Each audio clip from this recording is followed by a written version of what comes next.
السلام علیکم ورحمۃ اللہ وبرکاتہ۔ نحمدہ ونصلی علی رسولہ الکریم،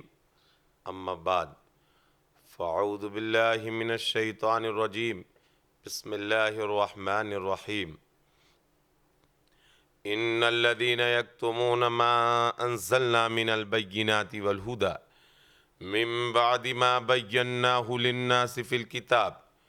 اولئک یلعنہم اللہ ویلعنہم اللاعنون۔ صدق اللہ العظیم۔ معزز سامعین کرام، ناظرین کرام، ابھی آپ کے سامنے سورہ بقرہ کی آیت نمبر 159 تلاوت کی گئی ہے، جس کا ترجمہ ہے: یقیناً جو لوگ چھپاتے ہیں وہ واضح نشانیاں، کھلے احکام و ہدایات جو ہم نے نازل کی ہیں، اس کے بعد کی ہم نے انسانوں کو سمجھانے کے لیے کتاب میں واضح طور پر بیان کر دیا،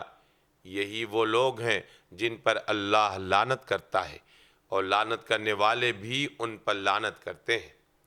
اس آیت کی تشریح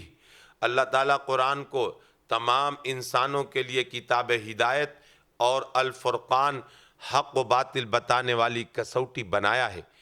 جس کی تعلیمات تمام انسانوں تک پہنچانے کا کام قرآن پر ایمان کے دعوے داروں پر فرض کر دیا ہے۔ اور سورہ آل عمران آیت نمبر 187 میں ایمان بالقرآن کا تقاضا یہی قرار دیا گیا کہ قرآن کی باتیں تمام انسانوں تک کھول کھول کر بیان کریں، کوئی بات نہ چھپائیں، اور اس فرض کو پورا نہ کرنے پر صرف دنیا میں جو سزا دی جائے گی اس کو نہ صرف اس آیت میں بلکہ سورہ بقرہ آیت نمبر 61، سورہ آل عمران آیت نمبر 111 اور 112 میں بھی بیان کیا گیا ہے۔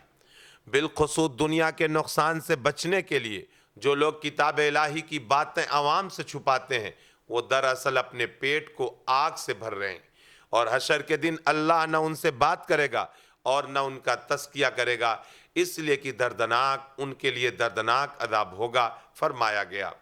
سورہ بقرہ آیت نمبر 174 اور 175 میں فرمایا گیا کہ یہ وہی لوگ ہیں جو ہدایت کے بجائے گمراہی اور بخشش کے بجائے عذاب کو خرید رہے ہیں، تو یہ لوگ آگ کا عذاب کیسے برداشت کر سکیں گے؟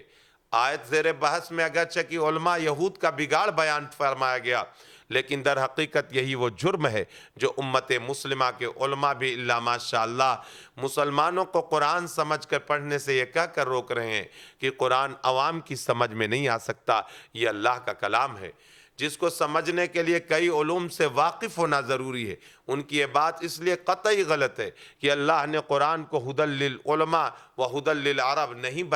فرمایا، بلکہ القرآن یہ ھدی للناس و بینات من الھدی والفرقان۔ سورہ بقرہ آیت نمبر 185، قرآن انسانوں کے لیے نہ صرف ہدایت بلکہ کھلی کھلی ہدایت اور حق و باطل بتانے والی کتاب ہے، فرمایا، جس کا صاف مطلب تو یہی ہے کہ ہدایت و گمراہی کی جو باتیں قرآن میں ہیں ان کو ایک عربی داں جس طرح سمجھ سکتا ہے، اسی طرح ایک غیر عربی داں بھی اپنی زبان میں قرآن کے ترجمے سے معلوم کر سکتا ہے۔ چنانچہ تمام غیر مسلم حضرات اپنی زبان ہی میں قرآن کا ترجمہ پڑھ کر یا سن کر ایمان لاتے ہیں اور لا رہے ہیں اور قیامت تک لاتے رہیں گے۔ اس فرض کو ادا کرنے کے لیے سب سے پہلے خود مسلمان قرآن سے ہدایت حاصل کرنے کے لیے اپنی مادری زبان میں سمجھ کے پڑھیں، اس لیے فرمایا کہ جو قرآن کو سمجھ کر پڑھنے کی کوشش کرتے ہیں وہی دراصل قرآن پر ایمان لانے والے ہیں۔ سورہ بقرہ آیت نمبر 121، اس لیے ہر مسلمان کے لیے ضروری ہے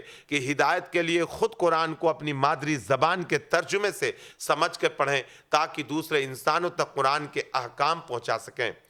غور کریں تو معلوم ہوگا کہ انسانوں کو ابدی زندگی کی طرف توجہ دلانے کا کام نہ صرف سب سے اعلیٰ بلکہ انتہائی اہم ہے۔ یہ طریقہ نہ صرف سہل ہے بلکہ مجرب بھی ہے۔ یہی وہ واحد طریقہ ہے جس پر عمل کرنے ہی سے مسلمان دنیا میں ذلت و بے بسی کی زندگی سے چھٹکارا پا سکتے ہیں۔ کس قدر افسوس کا مقام ہے کہ ہمارے رہنما اس ذلت کی زندگی سے چھٹکارا پانے کا طریقہ دنیا کے علوم کا حصول اور آپسی اتحاد بتاتے ہیں۔ ہو سکتا ہے کہ ان طریقوں سے دنیا میں ذلت کی زندگی سے کسی قدر راحت مل جائے لیکن ابدی زندگی میں عذاب الہی سے چھٹکارا ملنا ممکن نہیں، کیونکہ یہ کائنات اللہ کی بنائی ہوئی ہے، اس لیے اللہ ہی کے بتائے ہوئے طریقے سے ہی دنیا اور آخرت میں چھٹکارا پا سکتے ہیں، کسی اور طریقے سے ہرگز نہیں۔